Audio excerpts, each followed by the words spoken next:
All right, we're on. All right, Julie, if you'll put us on the first slide, we'll just say a welcome.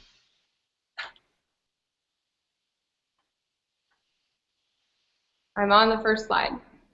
That's the second one. Well, for us, it's the first one. Dang it. Okay.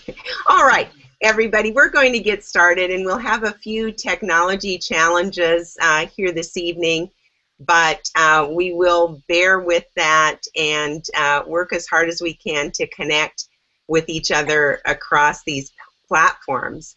Derrick and I will do our best to keep you engaged, even though you can't see us. So hopefully our voices will keep you going, and we'll have some time for you to interact with each other. Let's begin with a moment of prayer. So if we can just center ourselves in prayer.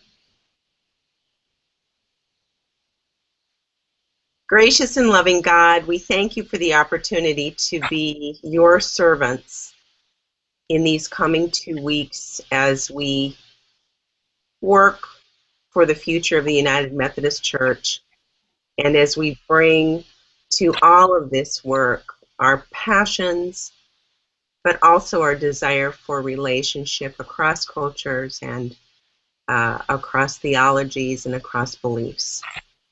Be with us this evening as we explore intercultural competency and faith sharing, that we may together discern what you would have us do in these future 2 weeks. Be with us because we know this is hard work, but it's also rewarding work.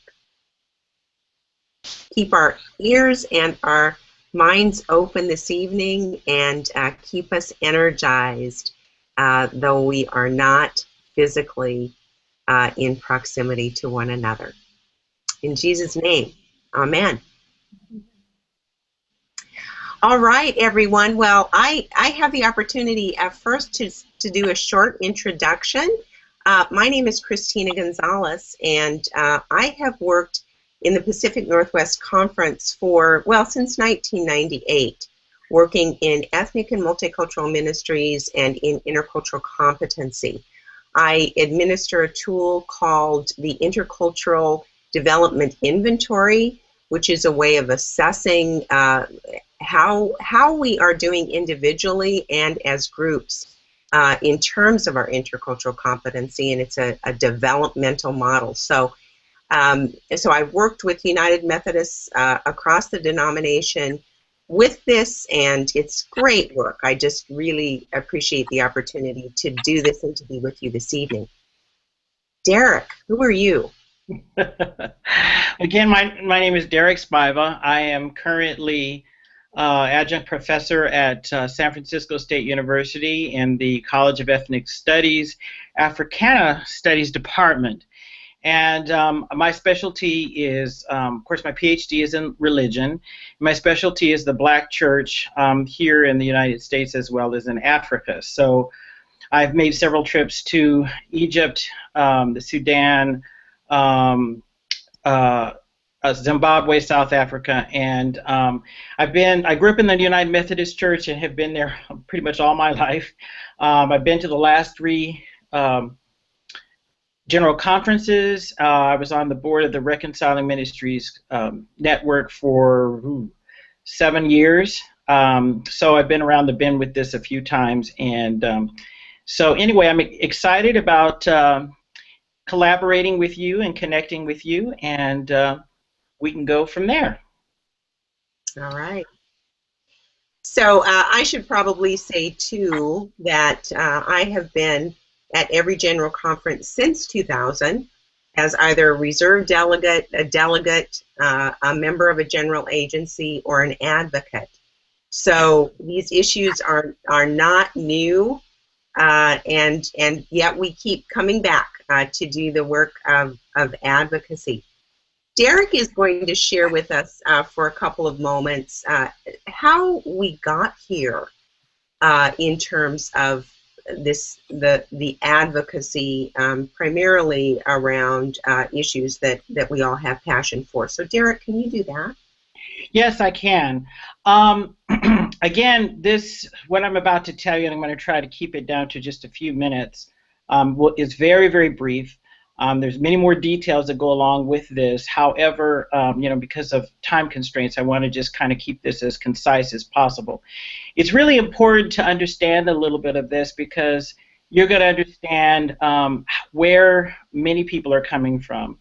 Specifically, many of the African delegates are coming from this place. But let me just start by saying that, as many of us know, even post-colonization and colonialism, in the 50s, many of our churches, the United Methodist Church, of course, as a unit, we started in the 60s, but prior to that, many of our missionaries had gone over with very, very good intentions to go to many of the countries in Africa and to spread the gospel. And there was a lot of, many of us would call it proselytizing, but they went to many of the countries and developed relationships with many of the tribes. I'm going to talk about specifically Nigeria, Liberia, and some of the other countries, but this is kind of a common theme that I've heard over and over again from them. Yes. I'm going to stop screen sharing so that we can look at you, because I think that might be more important at this point. Yes, you don't need the slide for this. No, we don't need the slides for this. So yes. So anyway, where was I? Oh, yeah. So what had happened was that with all these good intentions, our missionaries went over and began to, in the spirit of saving the people, began to dictate how life should be lived by individual families and folks who wanted to become members of the church.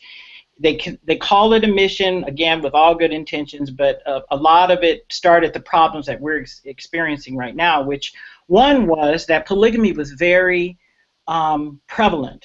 It was really a way of life with many of the tribal areas, and so a man would typically have 3 or 4 or 5 wives. It was a sign of wealth and of security. So really, marriage had nothing to do with love. It still to this day has very little to do with love. It's really about economics, and it's an economic institution. So that's very, very important to remember, that for many of them, it is an economic institution. So the missionaries said, okay, you want to be a member, you want to get saved, and be one of Jesus's followers, you will need to dismiss all these extra wives. You'll need to choose one and send the rest away. So what happened was, many of these wives had children and, extended family, and they sent them away. Many of them ended up on the streets into fending for themselves. Poverty was completely rampant. And so what had ended up happening was many of these children experienced this from a child's point of view. Many of them grew up and were determined to become educated and become leaders. Those children are now many of the leaders in the African United Methodist Church. Bishops, pastors, preachers, evangelists, on and on and on. So this is in the back of their mind. So when many of us have come and asked for them to understand our point of view when it comes to full inclusion and LGBTQ rights and that kind of thing, they have really wanted to discuss human sexuality as a whole, and many of us are very, very uncomfortable with the whole polygamy thing. But from their point of view, they're saying, well, you have Abraham, you have David, you have Solomon, you have all of these polygamists. They're all in the Bible. But I don't see any out LGBTQ people in the Bible, they would say to themselves. And so why are we talking about this? Because there are so many other issues: poverty, education, injustice in all its different forms. Why are we discussing that? So you can see from having that little bit of history how it's been very difficult for us to discuss these issues. And for many of us, that's just like another planet because it's really hard for us to even fathom what they must have gone through as children or knew of people who had gone through this as children. So obviously, like I said, this is very, very brief, just a summary. We don't expect you to remember all of this, but keep in the back of your head as you are sharing and developing relationships that for many people this is what's in the back of their mind. So rather than even trying to discuss this with them, because again it is a very, very complicated issue, just keep it in mind, and as we move forward we're going to look for ways to kind of diffuse some of this and really some of the power dynamics that have taken place as a result of this situation that exists that we really can't do a whole lot about other than promote the healing as we go forward. Was that a question? Yeah, could you so currently, has Christianity evolved in those places to accept? We are not able to hear you. I wonder if you could come closer to the microphone. Yeah, thank you. I can't hear you. So, has the Christian church in Africa, because originally there was a polygamous culture, grown to accept polygamy? I mean, how can we ask them to accept LBG and some of our customs and parts of our culture if we don't accept theirs? I have no problem with it. Well, see, it's the indigenous culture, and that's a part of their traditional indigenous culture. And again, I'm hesitant about making a completely blanket statement, but I'm speaking for many of the people that are now delegates that are coming for General Conference, and so really we can't do a whole lot about that because it's a much bigger situation. Well, I don't want to do anything about it. Right. The question is, do they continue to practice polygamy, which is fine with me. Not so much the folks in the church. Probably many of their relatives do in the smaller villages, but not in the church. So this church still tries to interfere with their culture and to preach one man, one woman for a family. Yes, that is still true. Yes, it is true. With Bible, and I thought missionaries were horrible. So I think this is the point. You've made the point. I'm sorry, I don't know your name, but I can't see how we can ask them to do something when exactly return the same cultural recognition and honoring and respect. Yeah, and that's really the point. That the history of this is the church came in, asked them to leave behind their culture, and told them very specifically what was to be Christian, and now the debate is how do you change that? So you're making a good point. I'm sorry to interrupt. I was just going to say, because this is kind of important, that because we could talk about that for a while, and I know we have time constraints, but that's one reason why we've chosen to really encourage people to focus more on the individual relationships. That's why it's going to be so important for you to see them as individuals in their families and vice versa. And if we get too far beyond that, then we'll have to deal with some of the other stuff that most of us are not equipped to deal with. So that was my point. I'm sorry, I didn't mean to interrupt you, Kristina. That's okay. Let me see if I can move us back to sort of an introduction to why we're all here.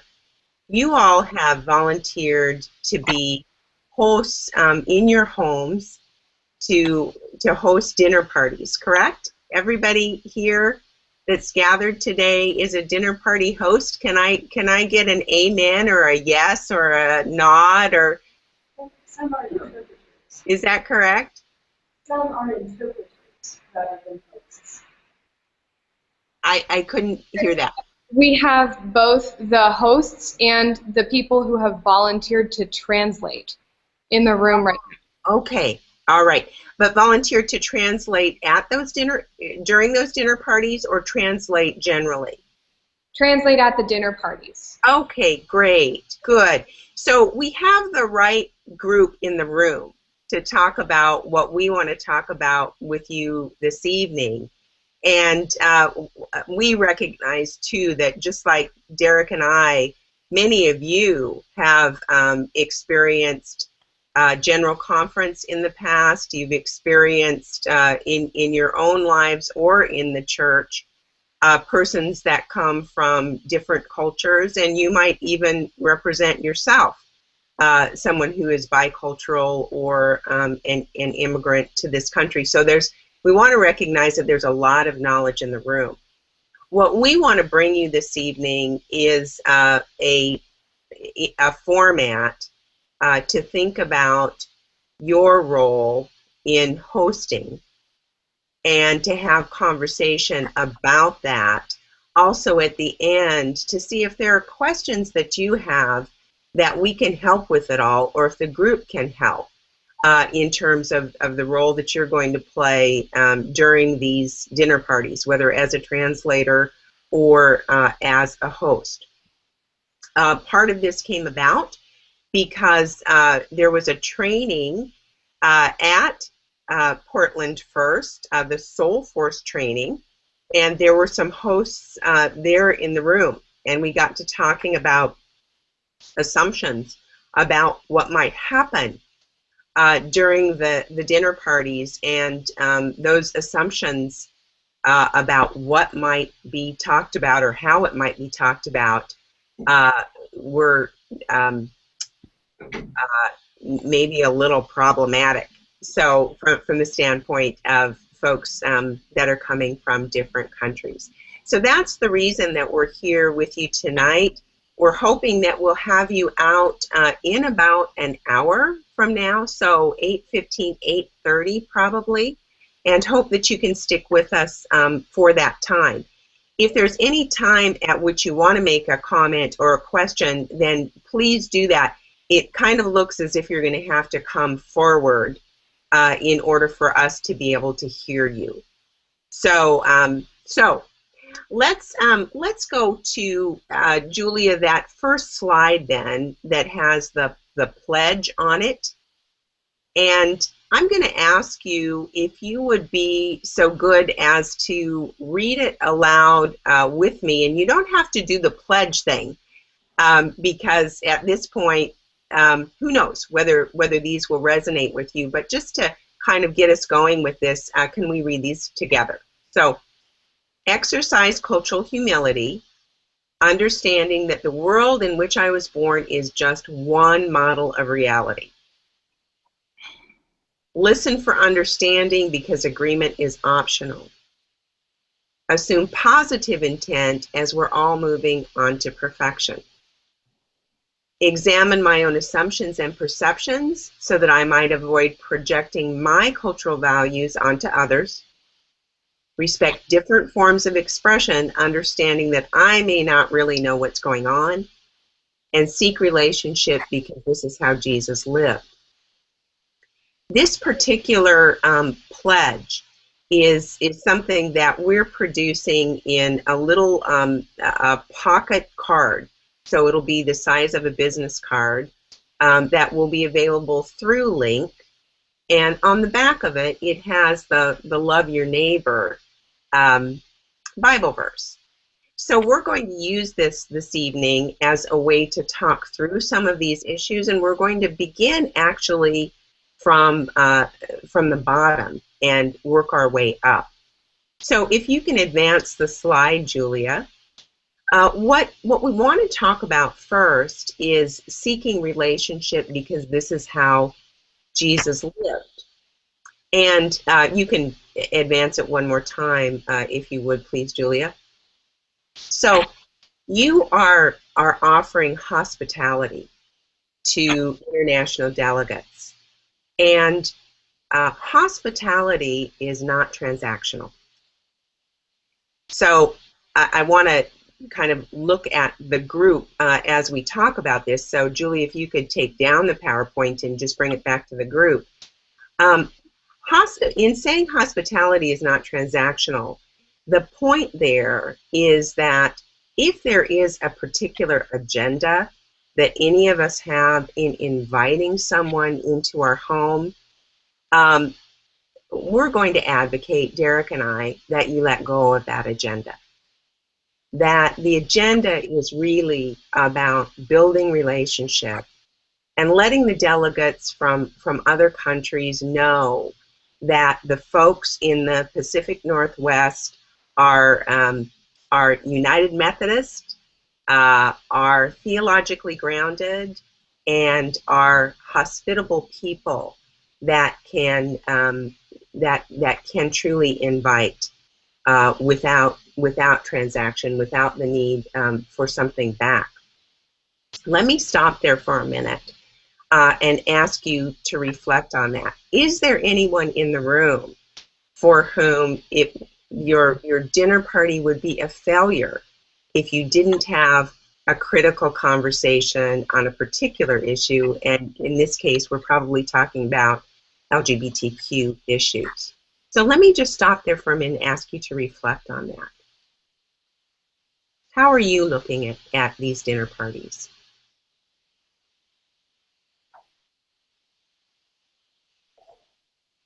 This is a chance to welcome people from another country. To make relationship with someone from another country? To help them feel welcomed and appreciated. You know, I'm asking for feedback, and I'm sorry, this platform is not great for that. So if you could speak up just a little bit. She's hoping that people will feel welcomed and appreciated. Wonderful. What are your other goals? Anyone else have a goal in the room? Learn about them and their families and where they live, and to share my home. Share your home and worrying about them in terms of the hospitality that they'll receive here. And you let me know if I didn't hear that correctly. She also said learn about people and their homes and their families. Wonderful. Anyone else? Great. Well, maybe we should just close the seminar here, knowing that there's no real agenda that you all have. But we won't, of course. We'll go on to talk with you about the rest of what we prepared. But that's wonderful news, that really this is about building relationship and not trying to move delegates or international visitors into some conversation where they might be uncomfortable. We are going to talk a little bit about cultural differences so that hopefully we can help you all think about how you invite and converse with folks in the most comfortable way. So one of the ways that we're hoping that we all in the Northwest will get better at is sharing our faith stories and making that a primary connection with persons from outside of the United States and even those from different regions within the United States. And so we wanted to spend a little time this evening asking you to reflect on your faith story. Now, I'm going to share with you, and you're going to hear that this faith story should be in 2 minutes, so you all can time me and let me know if I can actually do this. But I'm going to share with you the essence of my faith story, which is based on the Bible verse Micah 6:8. What does the Lord require of you but to do justice and love kindness and walk humbly with your God? That Bible verse knew me before I knew it. And it was through the invitation of a good friend inviting me into the United Methodist Church, where I could actually see justice and faith come together through the actions of the people in a very small congregation, but making a great impact on their community. So this Bible verse found me, and then when the pastor stood up and said that the communion table was open to all, I knew that I had found a home in both the church and the Bible in terms of how I could live my life differently in the world. So that's a bit of that's the kernel of my faith story. Derrick is going to take you through a handout that we've given you and then give you an opportunity to think about your own faith story and how you get that conversation going around what you believe, why you're here, why you remain in the United Methodist Church. So Derrick, you're on. Oh, thank you. And by the way, that was 1 minute and 3 seconds. That's good. Oh, all right. Just for the record. So I traveled around quite a bit when I was working with the Reconciling Ministries Network, going through this Sharing Your Faith Story process. And we had just a lot of fun with it. And it's really something that you should have a lot of fun with as well. As Kristina mentioned, it should be somewhere around 2 minutes. You can always look at people and tell whether they're really involved in it, and there may be occasions where you may be able to go a little longer, especially as you get to know people. But starting out, it's probably good to kind of practice and get it kind of down to 2 minutes, because again, it's that faith story that's going to make that initial connection, and with most of and we're going to talk about later about communal versus individualized cultures, that connection is everything. It's 100% of what's important to many of the folks from those traditions. So you would first understand that you would need to make it around 2 minutes. Then you would choose for your base story a Bible verse, which Kristina just did, which was really good. Many of these folks will be coming from an evangelical background, and so Bible stories are very, very important to them. For some of us, as progressives, we don't always do that quite so much anymore, and so some of us may need to look a little bit further for that, but it would be good and very helpful, and that would create an immediate connection because they really revere the Bible as much closer than many of us do. Be specific, but use details that really express how you feel or how you felt about that story or how you felt about that incident, that situation that you got into, and how that can specifically connected you to the church, connected you to your community of faith. Tapping into the emotional part of it, it's not just about telling some facts.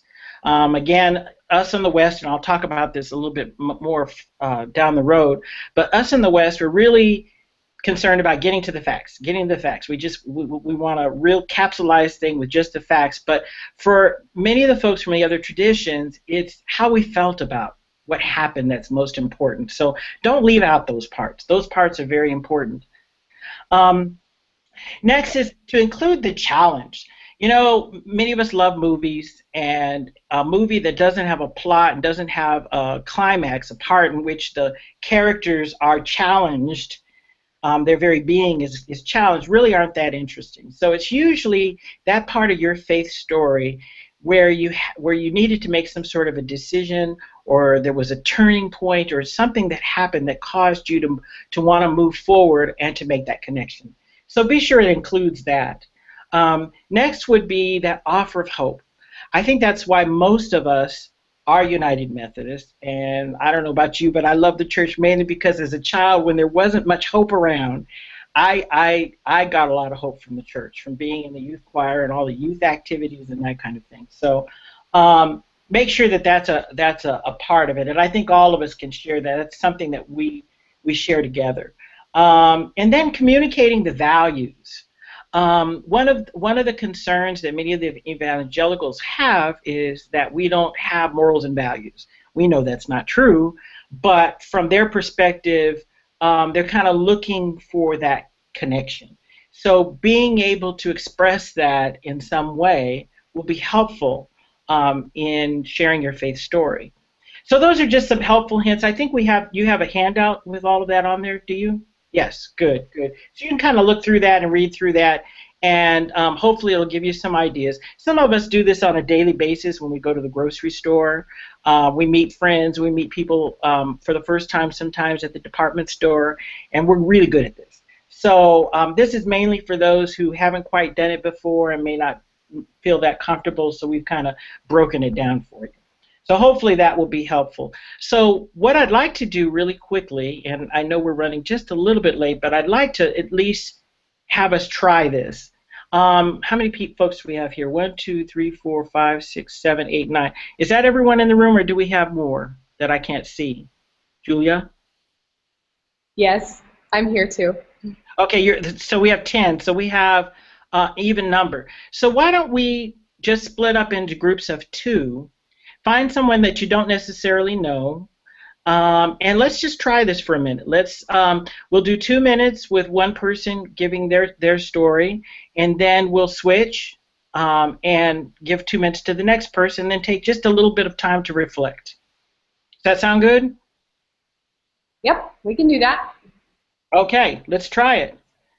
Okay, so why don't we break up into groups of 2? Hopefully someone that you may not know as well, and this will give us a chance to meet who's in the room too. Okay. All right, we're gonna mill about and talk. So Yeah, mill about and talk. I'm going to do the timer, so don't worry about timing. Take just a second to introduce your name. Just tell a little bit about yourself real quick, and then we'll go right into it. So I'm going to give you a couple minutes to introduce yourselves to your partner, and then I'll tell you when to start your story. Decide who's going to go first and who's going to go second.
Okay, so why don't we have the first person to start right now?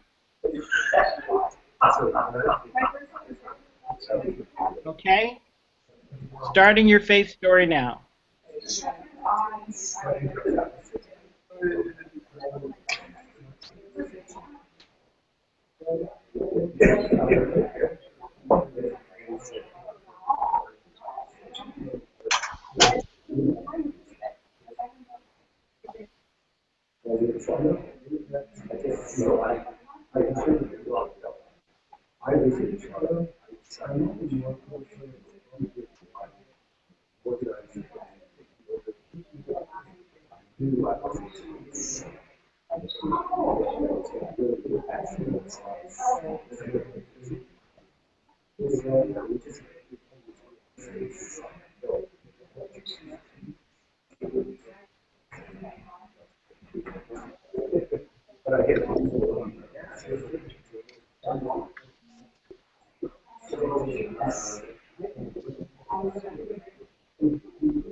Okay, about 10 more seconds, and then we're going to switch, kind of wrap up.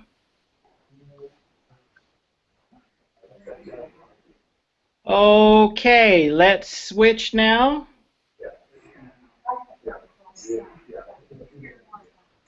And the other person, it's your turn.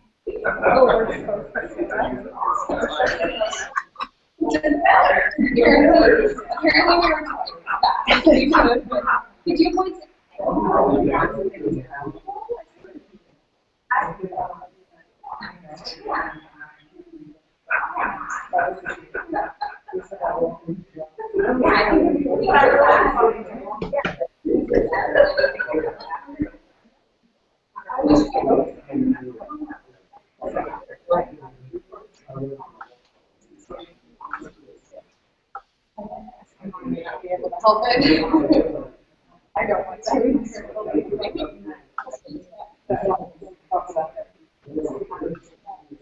Yeah.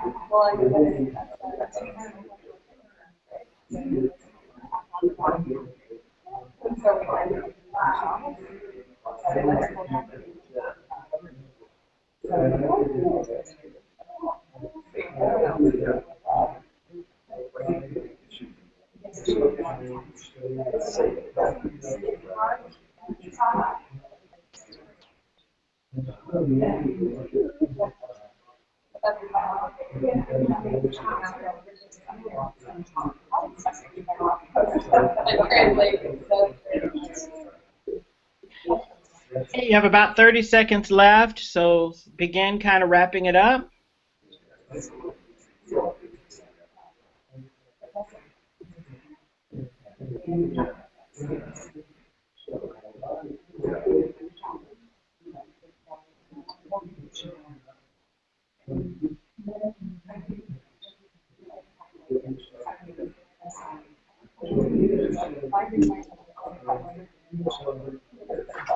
And we have wrap up. Okay, let's wrap up. And I would love to hear from a couple of volunteers what they thought of that exercise. Do you have anybody that would like to volunteer and tell us? We're still wrapping up. Hang on. People are Okay. finishing their sentences. All right. With you. Kind of hard to see with this medium what's going on. So thank you, Julia, for that tip. Okay. You sparked some interesting discussions. Good, good. That's the point. All right. Derrick has asked for a volunteer to talk about what that exercise was like. And whoever volunteers needs to, walk up here and talk loudly. Sorry. You could come sit in my seat and talk loudly, if that would help. Okay, yeah, come sit in my seat and talk loudly.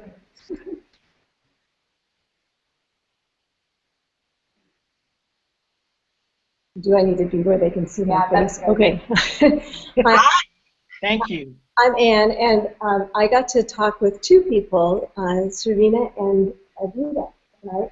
And Avita grew up Muslim, and so her story was really fascinating to me. It was so different from my own, but it was really interesting to hear how she was introduced to Christianity and kind of gradually found it to be something meaningful to her life. And then Serena was raised in China and had also a very different story at first from mine. Her father was changed very deeply by Christianity, and the family could see the difference it made in him.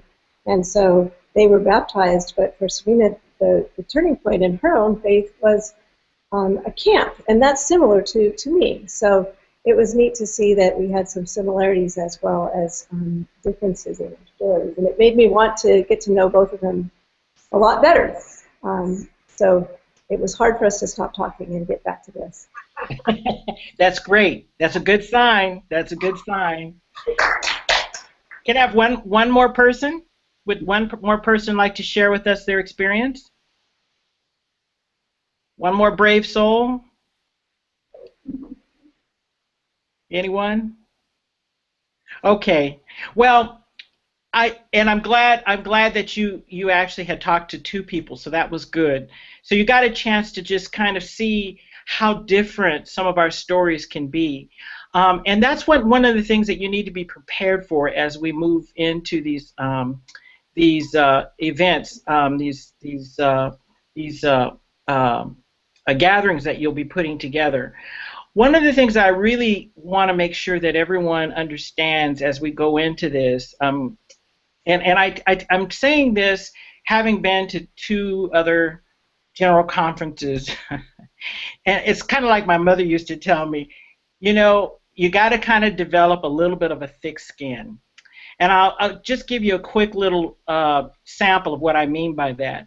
I had gone to the pre-conference briefing in Zimbabwe before the 2012 General Conference, and I was one of the folks that was supposed to go with the Love Your Neighbor Coalition, representing the Love Your Neighbor Coalition, and we got on that topic with the delegates about GLBTQ issues and rights and full inclusion and all of that kind of stuff. And a couple of gentlemen from Liberia stood up, and they just said, "Stop! I don't understand. I just don't understand why we are talking about this subject. This has nothing to do with us. I just can't imagine two men raising children. I mean, it's just disgusting. Men can't raise children." And I'm sitting there, and I have 4 children. My partner and I raised 4 children who have all gone off to college and make more money than I do. And they all grew up in the United Methodist Church. And so if I had not guarded my heart, like my mother used to tell me, that could have been a really hurtful thing. The other thing which was interesting about that topic was on my way to Africa University from Aware, that's the next day, who was I sitting between in the van but these 2 gentlemen? So we were locked up together, I say locked up together, for about an hour on our way to Africa University, and it was just so amazing how connected we got. I never got into that other, my family and that kind of thing, because I just didn't want to start. It wasn't the time to do that. But I learned a lot about them, and I learned a lot about where they were coming from, and that although the words on the surface sounded hateful, they were not hateful people at all. They just didn't know. They just didn't have the experience to connect to.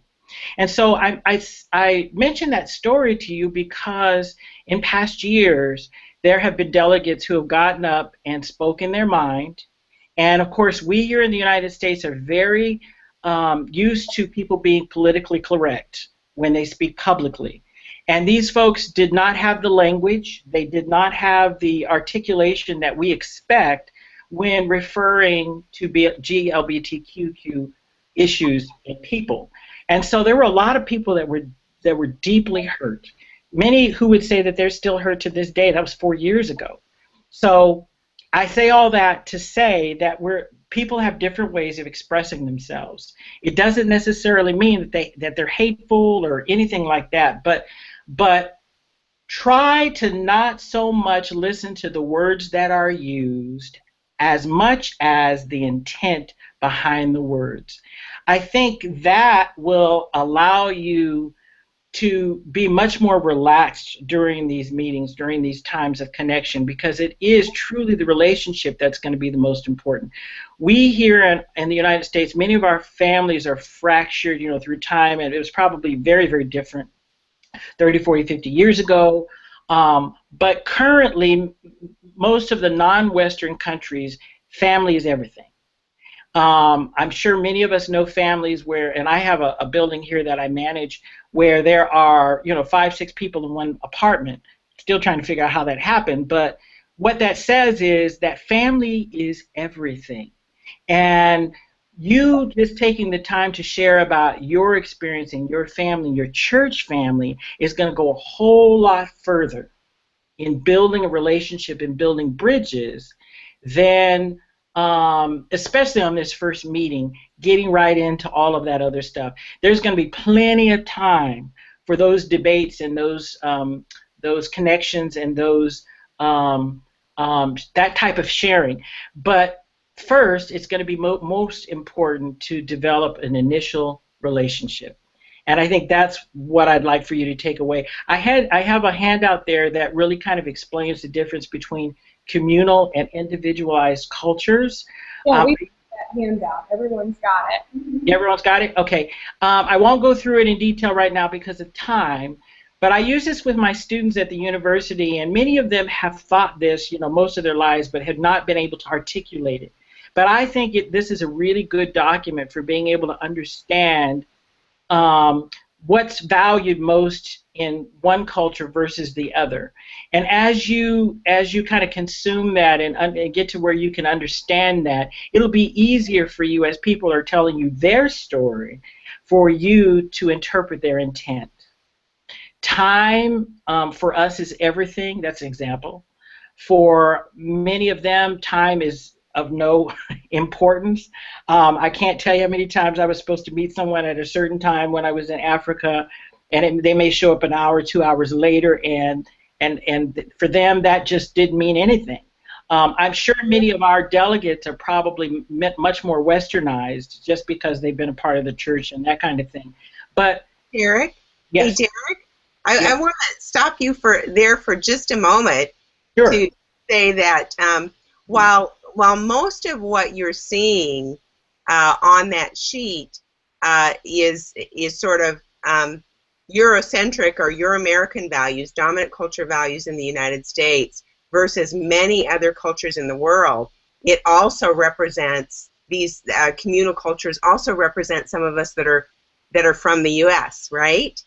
So we needn't think of this as so much an us and them, as there is a continuum of these behaviors, and the culture, at its extreme, represents one way of thinking or acting or valuing, and at the other extreme another. But we're very much in between. So when you talk about time, and the international delegates perhaps not being as time-oriented, that also represents some of us that are from the U.S. and maybe bicultural here as well. So I want to make sure that we're not just looking at international delegates, but this represents a spectrum for us all. And thank you, Kristina, because it is a continuum, and everyone lies somewhere on the continuum. These are the extremes, so keep that in mind. But I think it will just help you to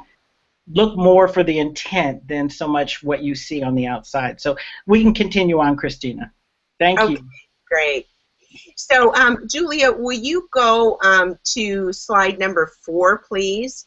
And I just want to move through these really quickly, just to kind of emphasize culture. So, when we talk about hospitality, and on that sheet that Derrick referred to, there are cultures that are very much task-oriented, and that would be dominant culture in the U.S. is very much task-oriented.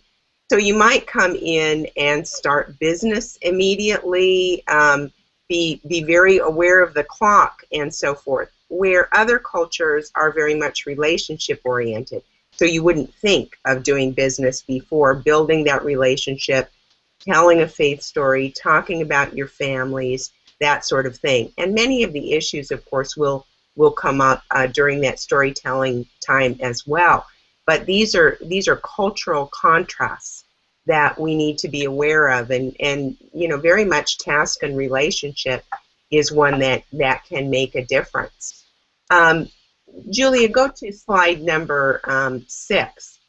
You got it. So respecting different forms of expression is something that Derrick just talked about, is that there are different forms of expression, and direct and indirect communication. Sometimes that direct communication without a full understanding or experience of the other can really hurt. There's also very much indirect communication, the United States, again, dominant culture value would be on direct communication. You say what you mean what you say, and the meaning is in the words, right? What I say is what's important. In many other cultures, the words are less important than the context.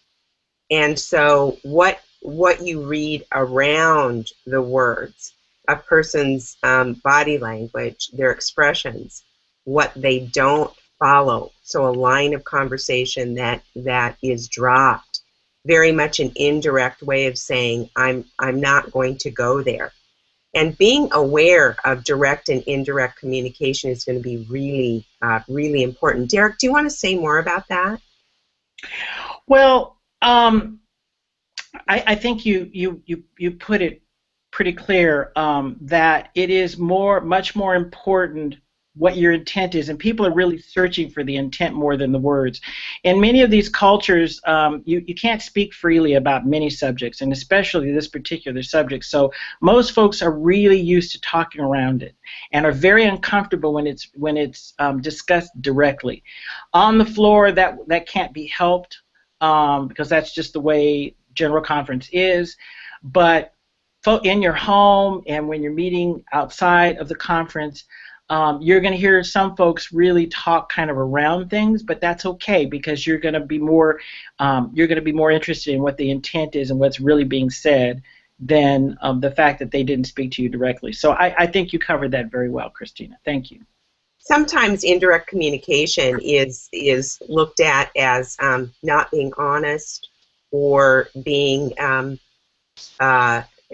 not forthright in a value-laden sense, when often what it is trying to save face, trying to move away from something that's uncomfortable without being direct in saying no to that. So if you bring up subjects as a home host and they don't go anywhere, it may mean that the folks that you're hosting don't want to go there with you. And some of you in the room may be indirect communicators, and you can share those stories among yourselves as well. But it's just another thing for us to be aware of, that there is this continuum of communication. And we've talked about content versus context. So in U.S. dominant culture, content is what's emphasized. In many other cultures in the world, it's context. So what is going on around the subject area? What is meant by the different forms of communication outside of words? What is said and what doesn't need to be said and is expected to be known? That would be context. Okay. So we wanted to point some of those things out to you to get you thinking more specifically about culture if you're not already thinking in that way as you begin to host. Julie, if you'll go to slide number 8, we just put this slide in to suggest that maybe some of you will have translators, some of you won't, and maybe there's a way that you can learn a few words before going into your hosting responsibility, just to provide sort of that radical hospitality with folks. And it will be so great if you have translators there, because then you can really understand one another. Derrick, but you wanted to talk about concepts with regard to translation as well. Well, one thing I wanted to mention about this slide too is if you want to get a pronunciation for some of these terms, you can put them into Google Translate and it'll say the words to you so that you can know how to pronounce them. When we have the training on site, we may have one of the translators to help us out with that, so we can kind of practice. But just be yourself. You will make some mistakes, but it's all about the humility and just being there to be supportive of other folks and listening, and that will cover over a multitude of whatever mistakes you may possibly make. So don't feel like you can't really relax because you may say or do something that may be offensive. Just relax and be yourself, and probably do more listening than talking. Absolutely. So, Julia, go to slide number 9. And this slide is one that really, I mean, it moves us toward cultural humility, but just to be very grounded in the understanding that we all have a culture. When we make our judgments, they largely come out of the values or beliefs or traditions that we've been raised in, or those places where we've had an opportunity to be in relationship with persons who are different from us, and we've learned from those. Some folks haven't had that opportunity. So understanding that before we react, we really need to examine our own assumptions and perceptions, because what we're likely to do if we don't know those values is we're likely to project those onto other people. Slide number 10 talks about that in the sense of how power dynamics then are overlaid over culture. So, a power dynamic in this group would be that you are bringing people into your home, and being the host puts you in a power position, and the person who is being hosted in a less powerful position. And that you are from the United States, no matter your background, has a power dynamic to it in terms of economics. And so those power dynamics are at play. And if the person is there for a period of time, then that's power plays into that as well. Many cultures in the world also feel a real distance from power, so not able to speak as clearly their views when they're in a situation where there is a power dynamic. Let me stop there for a minute and just kind of refer to Derrick. Derrick, anything you want to bring up with regard to this? Well, just understand too, and I think this is important. I'm going to share just a little short story with you. There was a young lady who came to Houston, and she was so excited when she got there. She began to participate with a lot of the coalition's activities, and was very open to what was being talked about, and was just very excited about it. And she was reprimanded a few times by her bishop and by her pastor and the area superintendent as well. And she was barred from ever coming back to General Conference again. So I say all that to say that there is a hierarchical structure that is very, very strict, much more strict than we experience in the West. And many times people will want to open up and talk to you, but until they know you well, they're not going to. They are not going to be real honest with you until they feel comfortable with you. So don't be offended if you ask a question and you can't get an answer, or it's told in a roundabout way, and kind of they're expecting you to pick up the context for which the content is given, much like what Kristina was saying earlier. So I just want to remind you again that even though many folks will want to engage with you and discuss with you, they're going to be very reluctant until that relationship is built and they feel like they can trust you. Important. That's a power dynamic. Absolutely. Just a short story with regard to that is in U.S. context.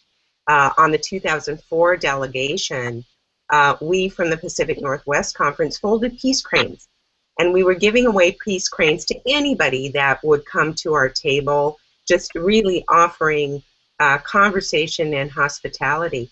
And we had folks from within the United States, from the Southeast and South Central jurisdiction, come to us and say, you know, we're sympathetic to the causes that you advocate in the West, but because of this hierarchical structure, because we're watched, we're not able to stand in protest in the way that we would like to.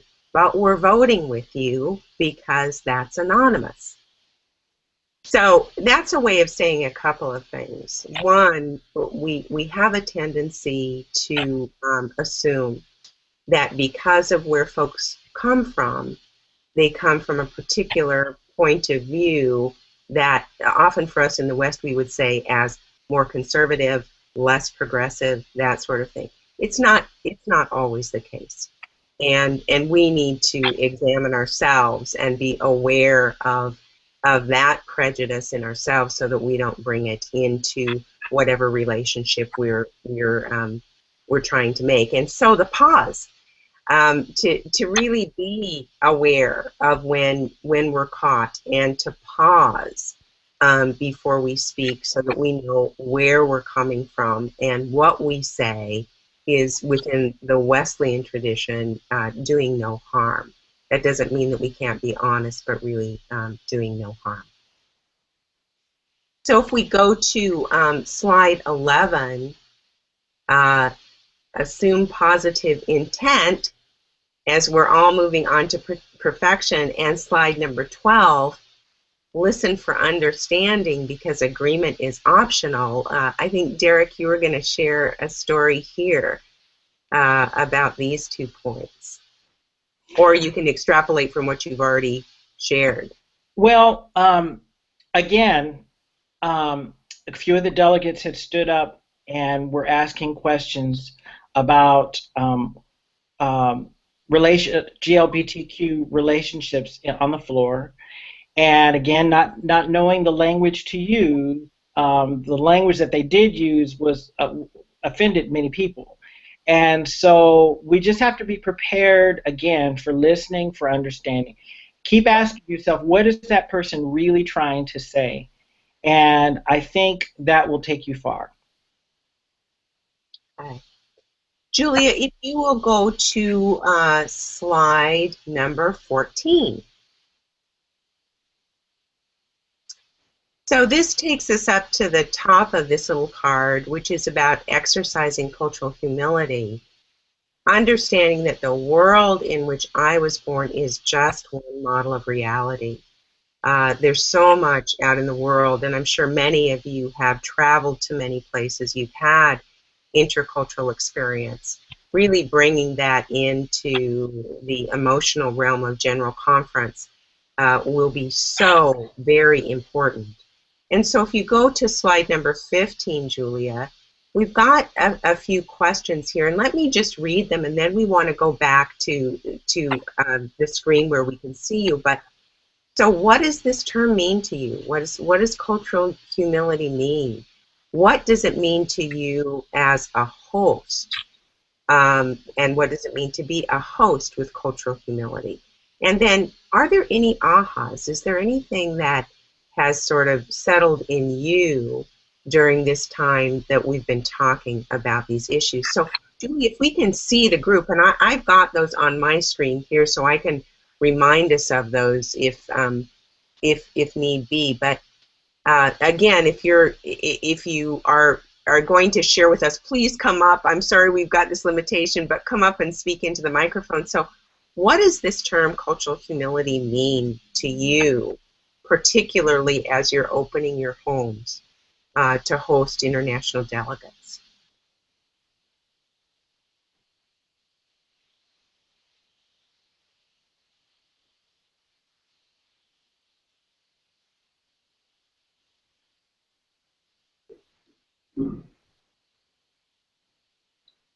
I guess for me it means be aware that many of these people are coming from cultures that are much poorer, so I'm kind of sensitive about saying anything about wealth. I know one time my wife and I were over in Vietnam, and they we were talking to some local Vietnamese, and they started asking about, do you have a car? And I was very hesitant to say my wife and I own 3 cars because many of them don't have cars over there at all. So that was my, I guess if you say cultural humility, that means not going into the things that the wealth that we have over here. It's just kind of not even thought about, I guess. That's fine. Thank you. Many of the international delegates will be holding on to their stipend, you know, the money that they get to eat on, because many of them will take it home to supplement their family's income over time. And yes, thank you. The economic issues are so important, and there's such a disparity. Just to give you an idea of how serious it is, in Zimbabwe right now, it's almost 90% unemployment. There are very few people with jobs, and the currency has crashed again. It's the second time. It crashed in 2008, and it just recently crashed again. So money is very sparse, and anyone who had the opportunity and could get a visa to come to the United States to the conference is coming. And one other thing you just be aware of, many of them are coming hoping that they can get some help as well, because they've got families back home. So don't let that put you off, but just understand that for some folks that's going to be their focus. So while you're thinking one thing, they're thinking something else. And I was in Vietnam as well, and for a while, and that idea of really not boasting about wealth and things like that, I think, are very, very good. It will really help to build some bridges if you kind of stay away from those subjects.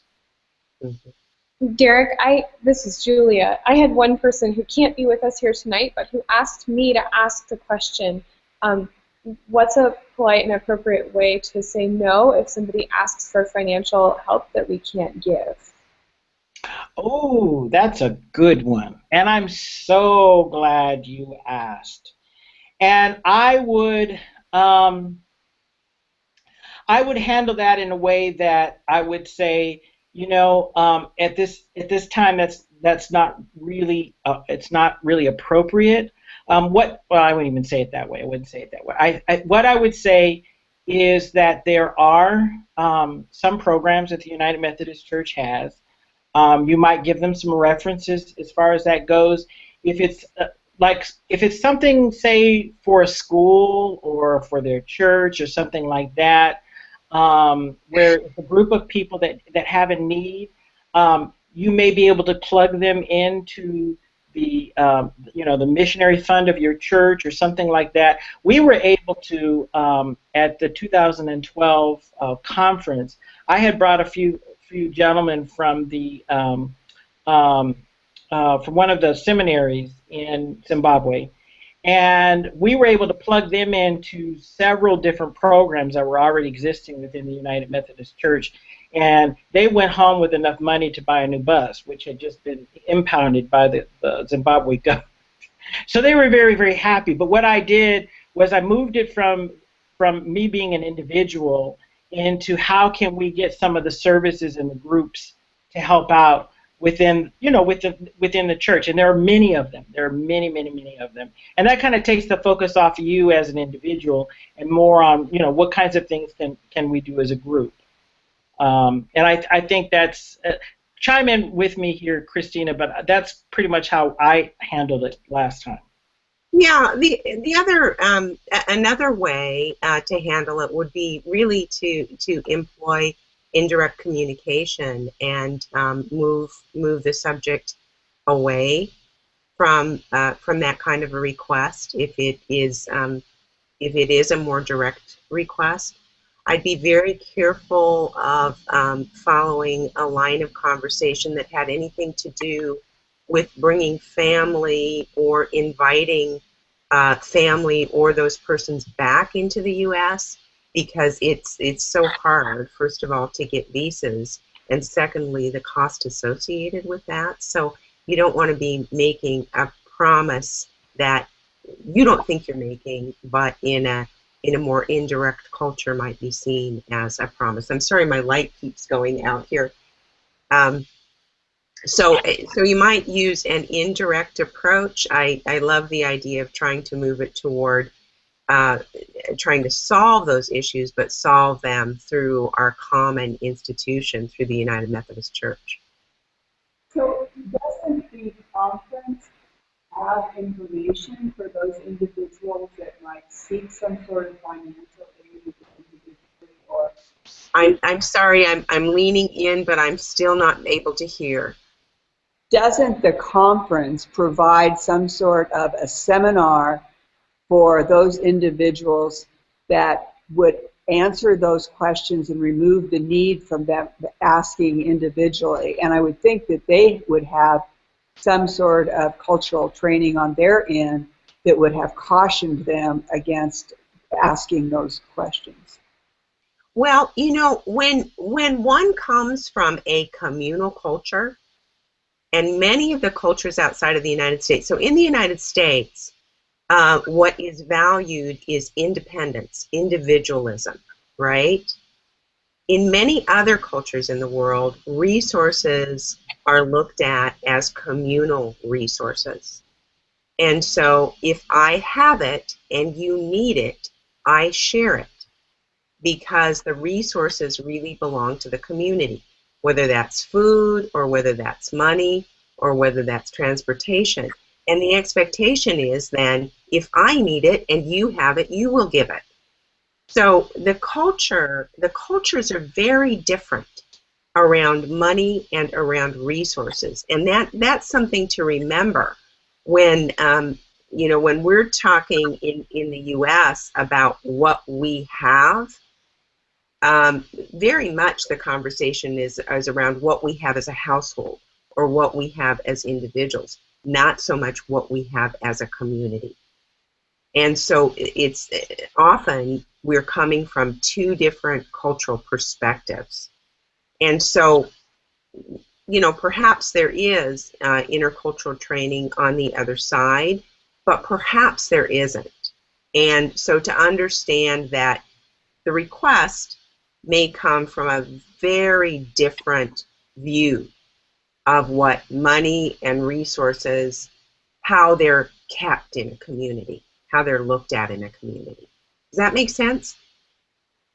Yes, but I would think the conference, knowing that, would have a resource that would invite participants to, in order to let them know about what those Methodist community resources that they might use back home might be. I mean, because I don't know what they are.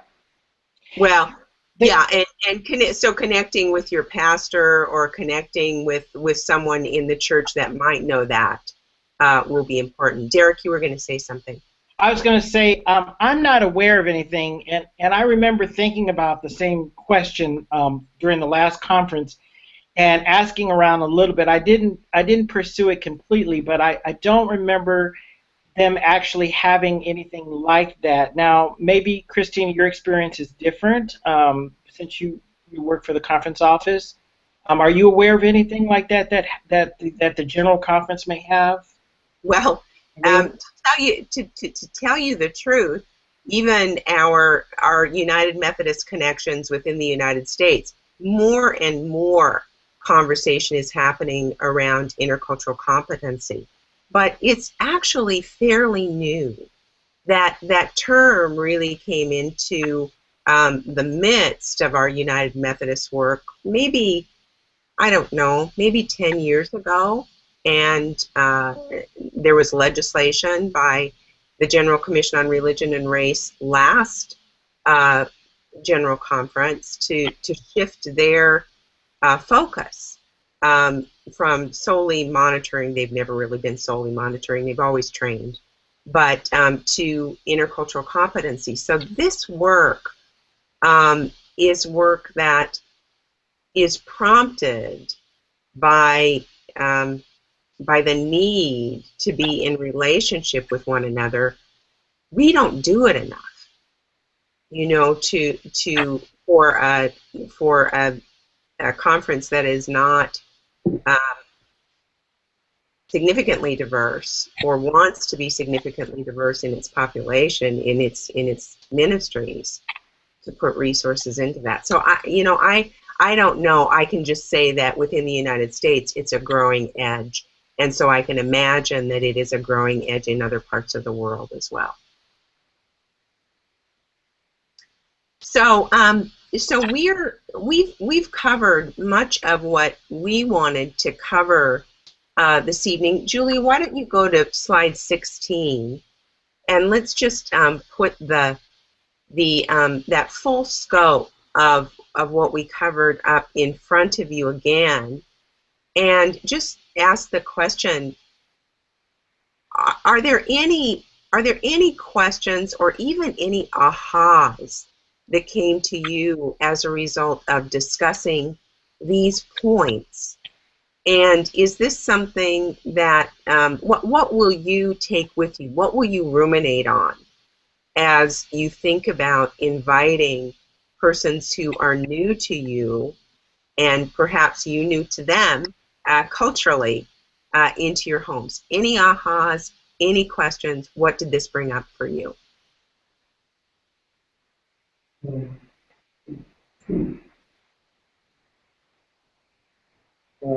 One question that I have, we're going to be hosting a gathering of people from the Democratic Republic of the Congo. And our concept of hospitality may be different than their concept of hospitality. So how can we plan for something that's they're going to think of as good hospitality? I have a question for you. As a part of the handouts, Kristina, did we hand out that that list of suggestions in terms of menu and that kind of thing? Did we do that? I can't remember. You know, we right here. Suggestions for better cultural. Okay, good. So I would suggest making sure as part of your menu to have rice. And oh yeah, not that. That's a different handout. So talk about that, Derrick. Okay, food is everything. Food is what people gather around. People, and I've been told many a time when I've had folks at my house, if you didn't fix rice, you haven't cooked. That's what they told me. So make sure that is on your menu somewhere. I can't emphasize how important that is. And it was funny too, because last 2012 we were going through, figuring out the menu for the Love Your Neighbor Coalition, and in the West we do some sandwiches and some salads and we're happy, most of us, some vegetables, that kind of thing. But that is not the kind of food that many of the folks there eat. They really, a hot meat of some sort, making sure that you have rice. Those two things are present. You have done a fantastic job as far as that goes. So that's one very, very important thing, because food is very, very important. Next thing that's very important is letting them share with you their story. The Congo is a very rough place right now. It's a very scary place. War, all kinds of things have been going on in the Congo right now, and economically is very, very devastating. So allowing them to share their stories, and they're not going to do that within 2 minutes, and having the patience to empathize and really listen to them is going to build relationships better and more efficiently than anything else you can do. It's going to be very important. If I can yes. emphasize another point there, listen not to try and solve their issues, their in-country issues, but listen for the feelings and mind the feelings. What does that mean to you? What does it mean to your family? How do you see God working in the midst of this? Where is it that you draw your strength from during the process of these difficulties? So the story, trying to extend the story based on family and feelings and resiliency, as opposed to trying to problem solve. That's right. Hope is everything. Hope is everything there, really. And just extending that love to them is just going to make such a huge difference. Such a huge difference. The other thing about food if you can make enough that you can send them home with leftovers, they will so appreciate that. And that in many cultures is showing great hospitality when you can send, when there is abundance and you can send that home. It's clearly made for their enjoyment and to extend the enjoyment beyond that time with you. And along with that, many of them will not be aware that they can actually ask the hotel for a refrigerator. Okay, many of them have not stayed in those kinds of hotels before, so they don't know that they can actually ask at the front desk for a refrigerator, and then that way they can put their leftovers away and eat them later. And I think that's a fantastic idea, Kristina. Fantastic idea. Yeah, it just, you know, whatever you can do to show how much you care for their comfort while they're here. And abundance will do that. As Derrick said, hot food and rice. There have been general conferences where folks bring rice cookers, and there are rooms that are dedicated to rice cookers because so much of the world eats rice. So much of the world. Morning, noon, and night. And to be without it, you know, for any period of time is really hard. So huge value in rice. Derrick and Kristina, I've got a couple of other questions that people passed to me on sheets of paper. Okay. So one question is about the handout from Derrick. He says that a gift is usually expected in communal cultures, and the question is that gift expected from hosts to guests, or from guests to hosts, or from everybody to everybody? I would say for the host, the gift really is having them come to the house and that kind of thing. If you have some small something or other that you can hand out to folks, that's a great thing. I think with them coming to the United States, they already realize that things are going to be a little different than what they're used to. So that, again, these are extremes. So don't feel like you have to do that, especially if there's a lot of people that you're expecting.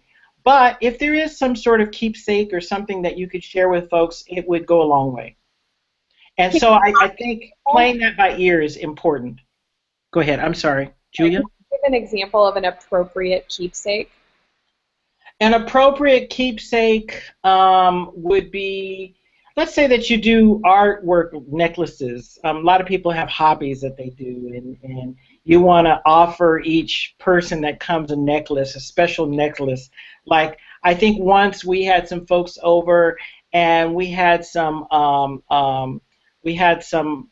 necklaces from Mardi Gras, and I noticed that they wore them during the whole conference, because they were just so happy to get something like that. That's, again, very inexpensive, but says a lot. So you don't. If it can be something from Portland, yes. Something that that Portland is known for, something that is easy to travel with, you know, but it doesn't have to be expensive. Even taking a photo of everyone and making sure that they get a copy of that photo will be important. That's huge. If you could pull that off, that would be huge. Okay, I've got. So, Julia, I was going to say, even a nice gift for someone that is coming from a distance would be even a little a postcard book of Portland sites, or a small book of Portland sites, something of that sort that they can take home and say, this is where I was. Yes. That's a great idea. Thank you. The other question that was passed to me on the sheet of paper is about how we address our guests. On our handout, it says, remember to honor the people you are dealing with. Too casual is insulting. So how can we address our guests in a way that's not insultingly casual? Let me let me say this. Again, because of that background I gave you earlier, respect is valued very, very highly. And the way that respect is shown in most traditions other than the West is by addressing people by their title. So we in our churches, many of our churches, liberal churches especially, we will address our pastor by the first name, Pastor Rick or Pastor so-and-so. In that tradition, you need to, it would be most appropriate to address that pastor as Pastor so-and-so, their last name, until they say, oh, you may call me Rick, or you may call me whatever. But until that time, it's important to address them as that. It feels a little bit awkward in our communities because we just don't do that. But you may even hear someone say, my name is Evangelist Marquise. They're saying that to you because they expect you to use Evangelist Marquise until they give you permission otherwise. It's just a very, very important sign of respect. And it's going to feel a little bit awkward to us, but for them it means everything to have a person to respect them by calling them by their title until told otherwise. Absolutely, and if there isn't a title like Reverend or Pastor, to use Mr. or Mrs. or Ms. With the last name until you're invited to use a first name.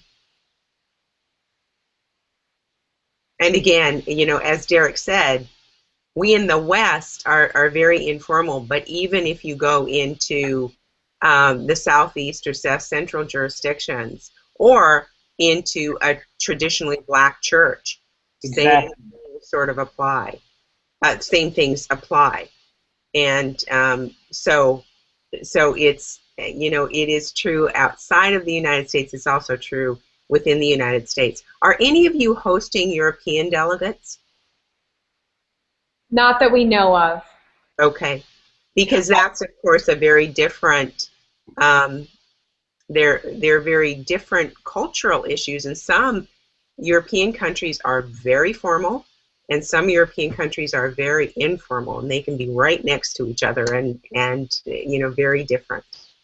Sometimes I visit a church, and I go and preach sometimes. It's a local church here in Oakland. Okay, we're talking about the Bay Area, liberal Bay Area.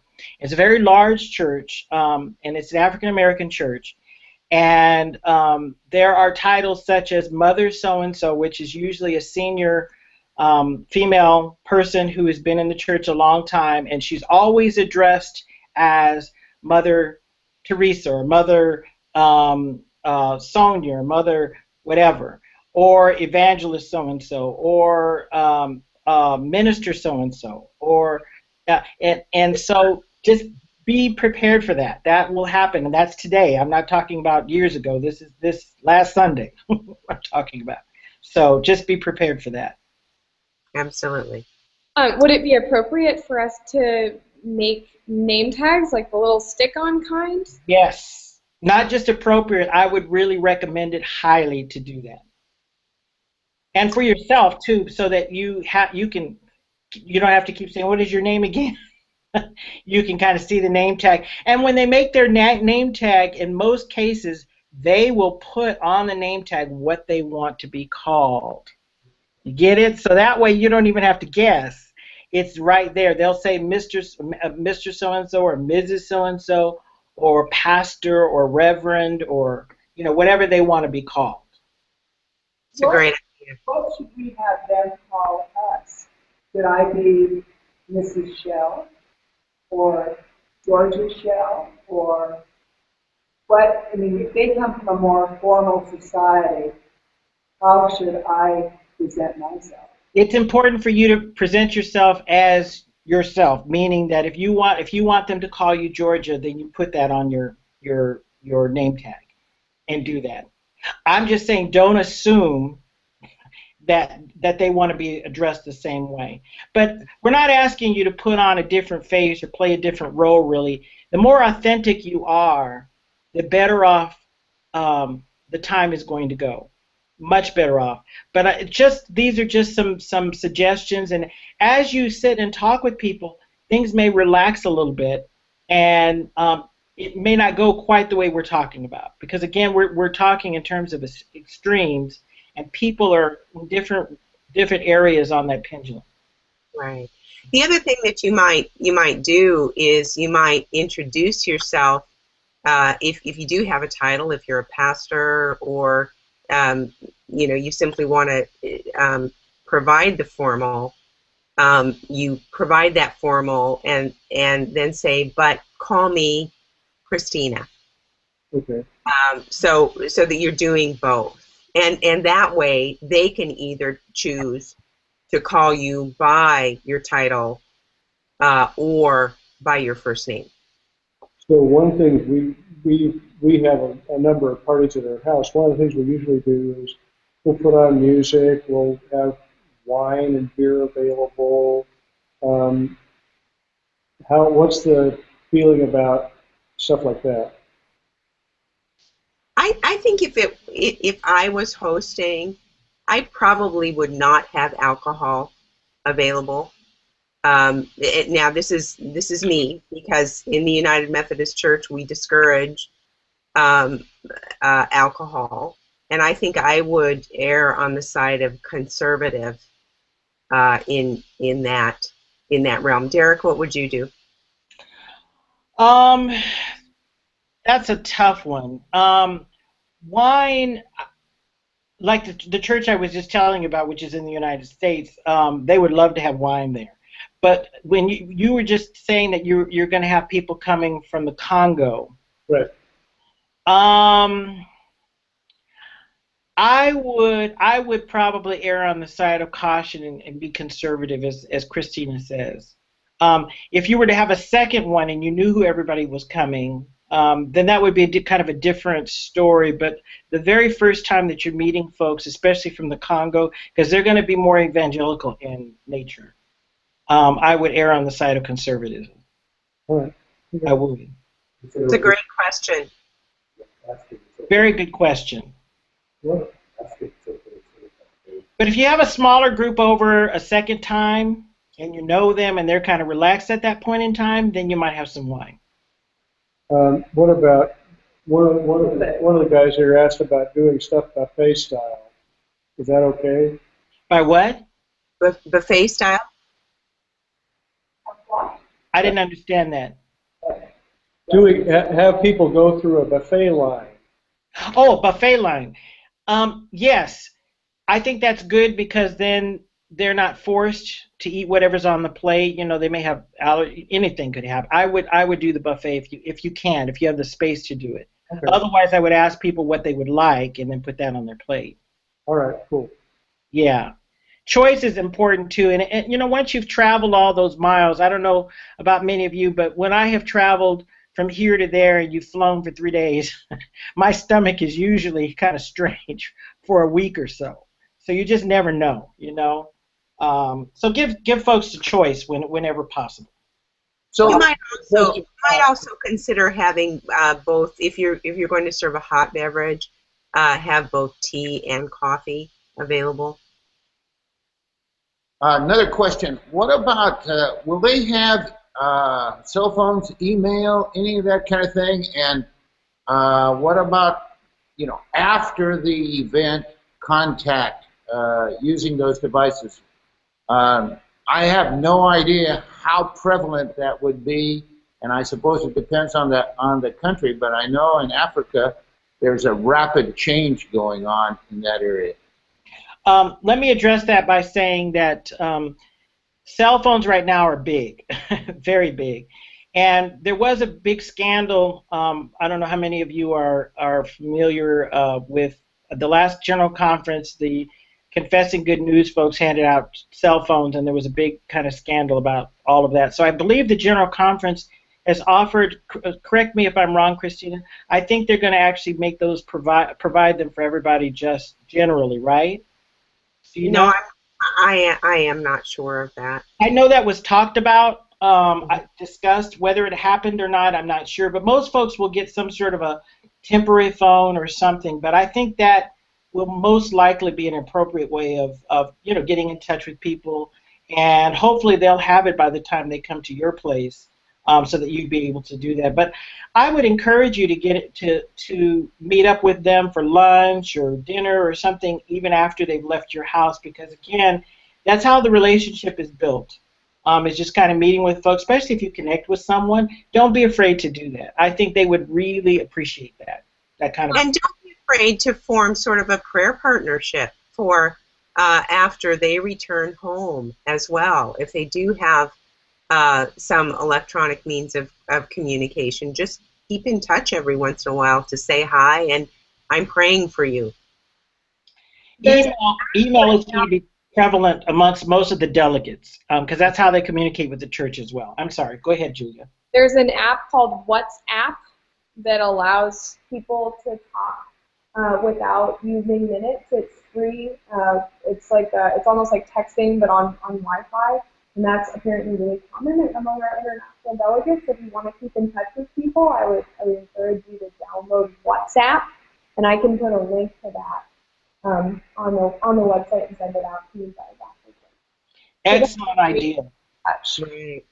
So I know we're over time here, and thanks for staying with us. I will ask to see if there are any last questions, but before we let you go, I do want to let you know that we have a resource list for future reading, and we're going to send that to Julia so that she can get that out by electronic means. There are a number of links on that resource list, so we thought it would be better to send it out to you electronically than printing.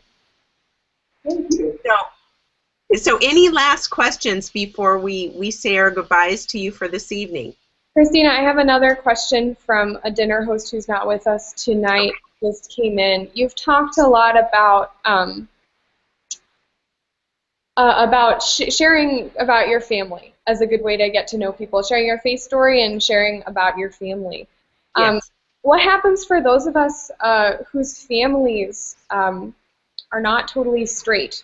What if we want to talk about our families and that includes LGBTQ people who we love dearly? That's an uncomfortable subject for a lot of people, and we don't want to make people feel uncomfortable, but we also don't want to build relationships on false pretenses. Absolutely. Yeah, you talk about it. Your family is your family. The people that you love are the people that you love, and you have pictures out of your family, and you talk about them, and they will share about yours. Whether the conversation moves into the justice issues or not will really depend on where the persons that you're hosting will want to go, and how comfortable you are in going there as well. But you share when you have an opportunity to talk about your family, you do that. And the love that is there will resonate. Derrick, do you want to say more about that? I just wanted to say, again, I'm going to mention the word about being authentic.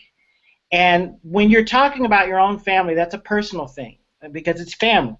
And although many of them will not admit, they probably have LGBTQ people in their family as well. They may not talk about them, but they're there.